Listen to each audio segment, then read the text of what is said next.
Mariana. Mariana. She heard someone calling her from a distance. She was in a somewhat in deep sleep. She tried to open her eyes to see who was calling, but they hurt when she tried to open them. Her mind was taking time to adjust. She tried to open her eyes again, gently this time. She could now see double figures of a middle-aged African woman, gently touching her arm.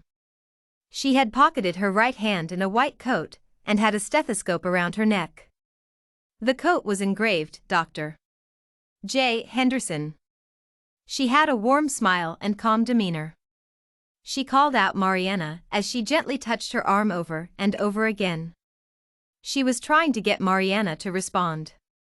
Mariana tried to respond by opening her mouth, but it was too dry. She coughed on her second attempt.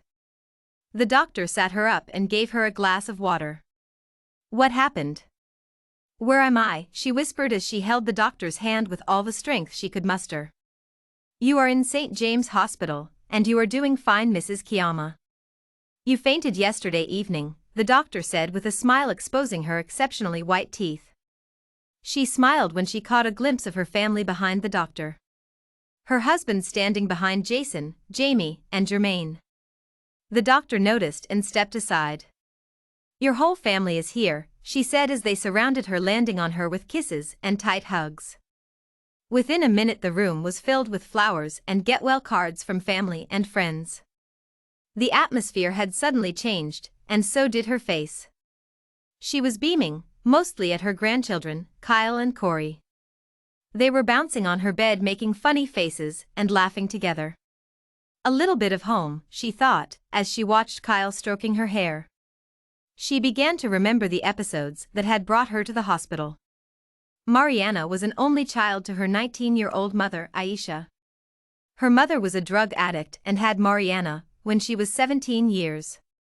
Since then they lived on the streets until she was 4 years. This is when a local community unit had found her lying on top of her dead mother's body after she had overdosed. She was taken into foster care and later adopted by the Hayes family at age 5. The Hayes were in part a wealthy family and had no children of their own. They fell in love with little Mariana from the day they set their eyes on her. She was a lively, smart, beautiful young girl, and at that tender age, she was questioning all her teachers and always trying to outsmart everyone. She got admitted to the best schools and performed exceptionally in music, sciences, and literature. She was a star. Mr. Hayes was particularly fond of her. He was, at the time of Mariana's adoption, a county assembly speaker. He was a present father. Following the loss of his father at a tender age, he was determined to be a better man despite his tight schedules. He always found time for Mariana, in most instances would have her come to the office. Life was kind to the Hayes, and Mrs. Hayes got pregnant and gave birth to Laura, the miracle baby. By this time Mariana was 6 years of age, and boy was she glad to have a little sister. They were inseparable.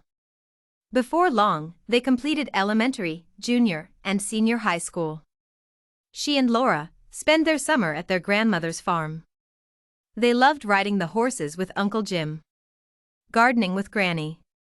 One evening, he was away and Mariana sweet-talked Laura into accompanying her to ride Sunshine, her favorite horse. Laura was reluctant at first but later accepted. They rode way past the river. They continued, the sun was shining brightly. Surely nothing would have stopped these unforgettable moments for Mariana and Laura. But as they disappeared in the woods, Laura's horse sensed danger from a nearby bush. He began to shift vigorously. Laura tried to hold on, but his vigor had intensified. She fell off the horse. Out of panic, the horse rode forward and trampled on her right leg, instantly breaking pelvic, damaging the femoral head and femur. Within seconds, Mariana had gotten off her horse and ran to her sister. Laura's right leg was bleeding, and she was screaming so loud. "You will be okay," she tried to reassure her as she placed a stick next to the leg and gently banged the wound. "I am going to get Uncle Jim," she said, trying not to look terrified, and ran back to the house. She didn't notice how her feet hurt, and that she had left Sunshine behind. She got to the house and found Uncle Jim. He jumped on the horse as soon as he heard what had happened. Granny held her when she tried to run after Uncle Jim. Moments later, Laura was brought back to the house. The ambulance had arrived, so had her parents as soon as they got word of it. The rest of the summer was spent in hospital. Laura had multiple surgeries, but she would never walk again. The news tore the family apart. Everyone blamed Mariana. A dark cloud hung over her and life was never the same again. She opted to live on the farm, while Laura went back home with their parents. Eventually, she had learned to live with the guilt. She barely went home or visited. She had her life in the county working as a lawyer and life was okay. After 25 years, Mr. Hayes has written to Mariana to come home. But she couldn't bring herself to come back home, so she wrote back indicating that she was unable to return home because of the guilt she felt. 2 weeks later, as she was having a meeting with her team, she was notified that her family was waiting for her. She looked perplexed because she hadn't expected anyone to come to visit. She excused herself and went to the front desk. On opening the door, she saw Mom, Dad, and Laura in a wheelchair. She walked towards them trying to hold back the tears. After intimate embraces, her father kept saying that they had forgiven her, and that none of it was her fault. "We love you."